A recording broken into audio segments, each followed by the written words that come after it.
সালামুন আলাইকুম তিবিতুম মুবারাকাতান তৈয়িবা রব্বি আউযু বিকা মিন হামাযাতিশ শায়াতিন ওয়া আউযু বিকা রব্বি আইয়াহদুরুন সুবহানাকা লা ইলমা লানা ইল্লা মা আল্লামতানা ইন্নাকা আনতাল আলিমুল হাকিম সুবহানা রব্বিকা রব্বিল ইজ্জাতি আম্মা ইয়াসিফুন ওয়া সালামুন আলাল মুরসালিন আলহামদুলিল্লাহি রব্বিল আলামিন। সম্মানিত মুসলিম ভাই বোনেরা, আমন্ত্রণ জানাচ্ছি আজকে একটি টপিক প্রচলিত হাদিসের মোহস উন্মোচন। সালামুন আলা মুহাম্মদ সম্পর্কে বুখারীতে এই হাদিসটি আনছেন। হাদিসটি হলো বুখারী শরীফ ইসলামিক ফাউন্ডেশন 6847 নম্বর হাদিস। কুতাইবা রাহিমাহুল্লাহ আবু হুরায়রা রাদিয়াল্লাহু তাআলা আনহু থেকে বর্ণনা করেন, তিনি বলেন, একদা আমরা মসজিদে নববীতে ছিলাম। রাসূল সাল্লাল্লাহু আলাইহি সাল্লাম মসজিদ থেকে বের হয়ে আমাদেরকে বললেন, তোমরা চলো ইহুদিদের সেইখানে যাই। আমরা তার সঙ্গে বের হয়ে এলাম। অবশেষে আমরা বাইতুল মিদ্রাসে তাদের শিক্ষাগার পৌঁছলাম। মানে বাইতুল মিদ্রাস ইয়াহুদিদের একটা শিক্ষাগার ছিল, ওইখানে পৌঁছলাম। তারপর নবী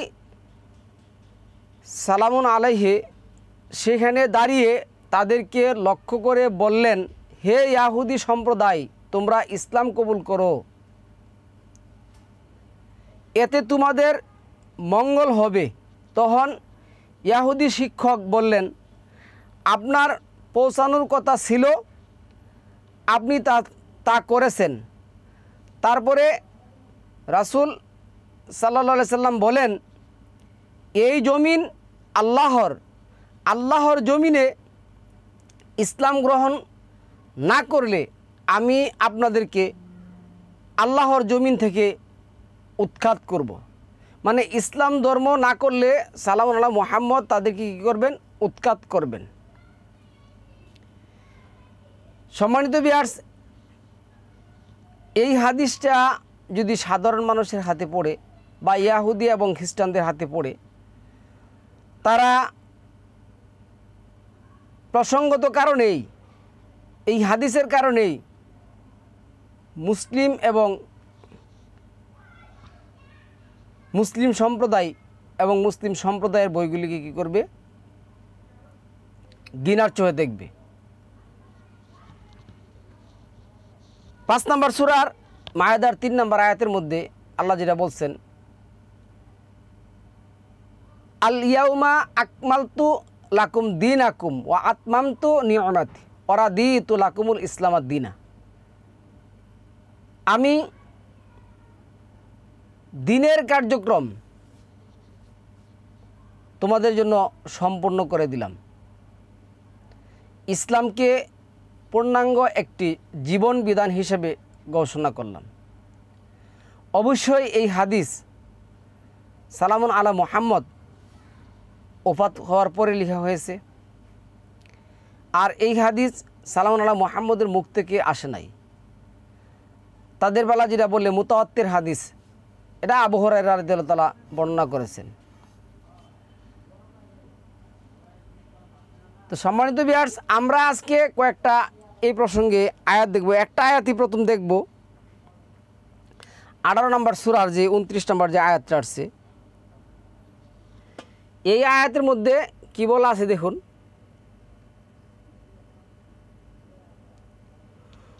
অকুলিল হাক্কু মির রাব্বিকুম ফামান শাআ ফাল ইউমিন ওমান শাআ ফাল ইয়াকফুর। তুমি বলো, সত্য তোমাদের রবের নিকট হতে প্রেরিত হয়েছে, সুতরাং যার ইচ্ছা বিশ্বাস করুক এবং যার ইচ্ছা প্রত্যাখ্যান করুক। আমি সীমালঙ্ঘনকারীদের জন্য প্রস্তুত রেখেছি অগ্নি, যার বেষ্টনী তাদের পরিবেষ্টন করে থাকবে। তারা পানীয় চাইলে তাদেরকে দেওয়া হবে গলিত ধাতুর নেই পানীয়, যা তাদের মুখমণ্ডল বিদগ্ধ করবে। কত নিকৃষ্ট পানীয় এটা, এবং অগ্নি কত নিকৃষ্ট আশ্রয়। এখানে আমাদের প্রথম অংশটা যেটা আসছে, কুলিল হাক্কু মির রব্বিকুম, সত্য আল্লাহর পক্ষ থেকে আসছে, তুমি তাদেরকে দাওয়াত দাও, বলে দাও।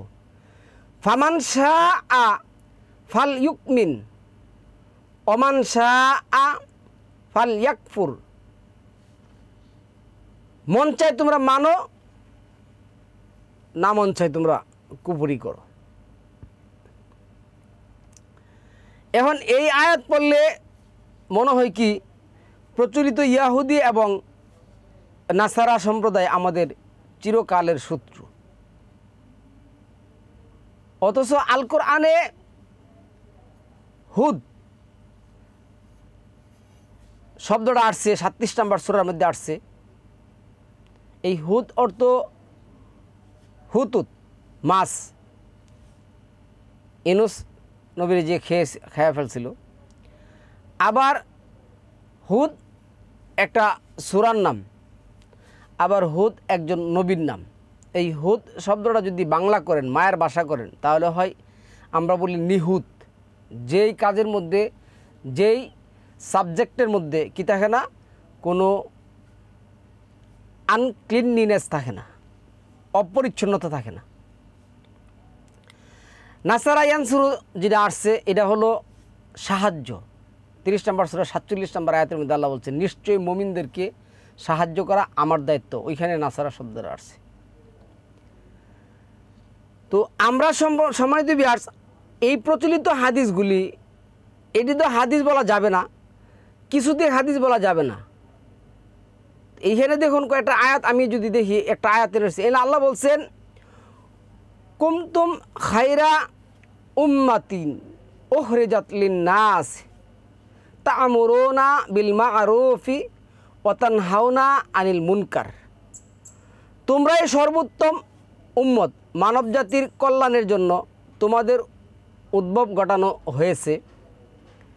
তোমরা সৎ কাজের আদেশ করবে এবং অসৎ কাজের নিষেধ করবে এবং আল্লাহর প্রতি বিশ্বাস স্থাপন করবে।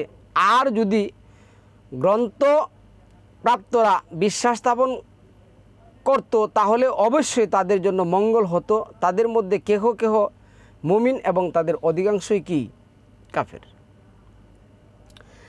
তো এই যে আয়াত আল্লাহ দিলেন, আল্লাহ এখানে যে কথাগুলি বলছেন, আমরা যদি এই আয়াতগুলি দেখি, তাহলে এইখানে একটা আয়াত আমরা এনে পড়ব।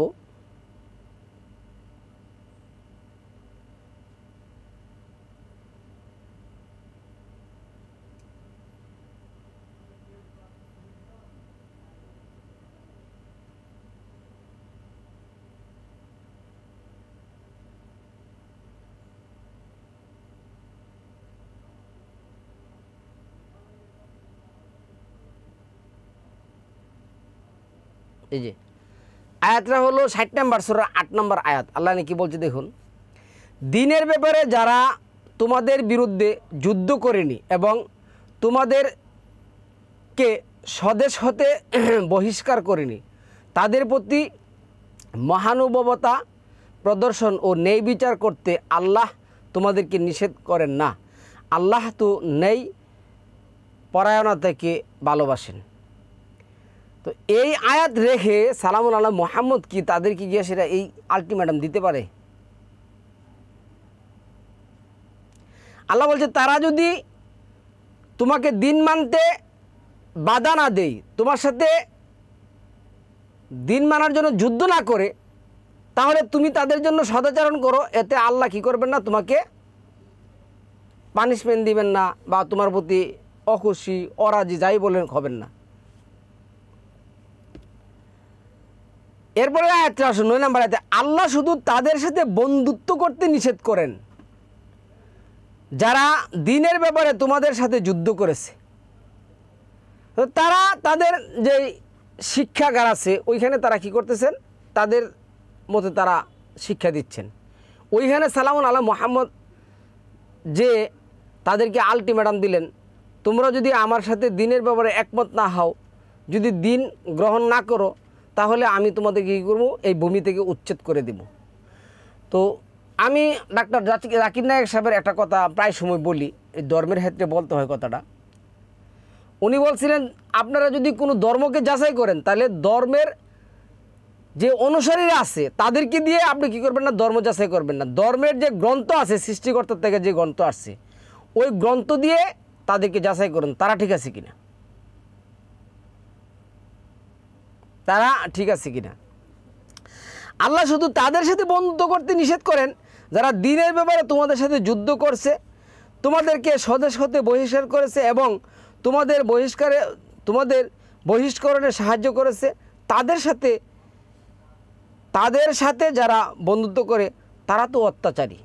তাহলে এইখানে স্পষ্টভাবে বলে গেল, আল্লাহ যেটা বললেন লা ইকরাহা ফিদ্দিন, দিনের ব্যাপারে কোনো জবরদস্তি নেই, এটা আল্লাহর ওয়ার্ড। এখানে সালামুন আলা মুহাম্মদ এই আয়াতগুলিকে ডিনাই করে, এই আয়াতগুলি কী করে অবে করে উনি কী করলেন, নিজের থেকে বলতে গেলেন তোমরা যদি ইসলাম ধর্ম গ্রহণ না করো তাহলে তোমাদেরকে আমি এই জমিন থেকে কী করবো, উচ্ছেদ করে দেব।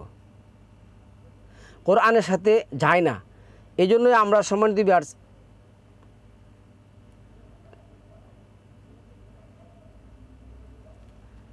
আল কোরআন ভিত্তিক জীবনযাপন করার চেষ্টা করব। সহিহ হাদিসের নামে আমরা কি পড়ছি, কি শিখছি, এই হাদিস তো কেউ মানে না। আজকে যারা নিজেদেরকে মুসলিম দাবি করে সর্বোচ্চ পর্যায়ে যে রাষ্ট্রীয় পর্যায়ে যে নেতা নেত্রীরা আছে, তারা কি এই হাদিসের কোনো কিছু মানে? ইহুদি প্রচলিত যে ইয়াহুদি আছে, এরা তো ইয়াহুদিরা, এরা নিজেদেরকে নাম বাঙ্গায় হাচ্ছে, ইয়াহুদিদের অরিজিনাল ইয়াহুদিদের নাম বাঙ্গায় হাচ্ছে, তারা তো ইয়াহুদি না। তো এই যে ইয়াহুদিদের সাথে সম্পর্ক, যেমন আল্লাহ 5 নম্বর সূরার যে 51 নম্বর আয়াতের মধ্যে যেটা আসছে, আমি আবারও আয়াতে বলছি 5-51 যে আয়াতটা আসছে, এখানে আল্লাহ বলছেন ইয়া আইয়ুহাল্লাযিনা আমানু, হে ঈমানদারগণ, তোমরা যারা ঈমান এনেছো তোমরা কি করবে না, লা তাত্তাখিযুল ইয়াহুদা ওয়ান নাসারা, কখনো তাদের সাথে কি করবে না, বন্ধুত্ব স্থাপন করবে না।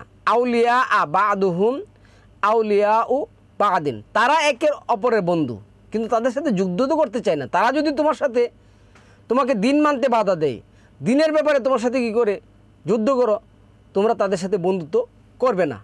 আচ্ছা, আউলিয়া বা'দিন ওয়ামাইয়াতা ওয়াল্লাহুম মিনকুম ফাইন্নাহু মিনহুম ইন্নাল্লাহা লা ইয়াহদিল কওমাজ জালিমিন। হে মুমিনগণ, তোমরা ইয়াহুদি ও খ্রিস্টানদেরকে বন্ধুরূপে গ্রহণ করো না, তারা পরস্পরের বন্ধু। আর তাদের মধ্যে যে ব্যক্তি তাদের সাথে বন্ধুত্ব করবে নিশ্চয় সে তাদেরই মধ্যে গণ্য হবে। নিশ্চয় আল্লাহ অত্যাচারী সম্প্রদায়কে কী করেন না, পথ দেখান না। তাহলে আজকে আমাদের এই বাংলাদেশে রাষ্ট্রীয় যে কাজগুলি আছে, আপনি রাস্তার সংস্কার ধরেন, আপনি যে কোনো একটা এনি কাইন্ড অফ ওয়ার্ক, যে কোনো একটা কাজ, এই ইয়াহুদি সম্প্রদায়, ইয়াহুদি ব্যাংক, ইয়াহুদি ব্যালেন্স, ইয়াহুদি অর্থ, খ্রিস্টানদের ব্যাংক, খ্রিস্টানদের ব্যালেন্স, খ্রিস্টানদের অর্থ, নাসারাদের অর্থ, জৈন ফার্সিদের অর্থ, বেদিনের অর্থ ছাড়া কোন জিনিসটা আছে দেখুন তো দেখি। তাহলে হাদিসের সাথে প্রচলিত মুসলিমরাই কি করে না, প্রচলিত হাদিস মানে না। তো আমরা যে কথাটা বলতেছিলাম, আল্লাহর জমিনে ইসলাম গ্রহণ না করলে আমি আপনাদেরকে আল্লাহর জমিন থেকে উৎখাত করবই, এই কথা আল কোরআনের সাথে যায় না। অসংখ্য আয়াত আছে, আমরা যারা বুদ্ধিমান তারা অল্পতে কি করবেন, বুঝে নেবেন। আশা রাখি ইনশাআল্লাহুল আজিজ, এত কথা বলার দরকার নেই, কোরআনের আয়াত একটাই যথেষ্ট, এনাফ। সালামুন আলাইকুম তিবিতুম মুবারাকাতান তৈয়িবা।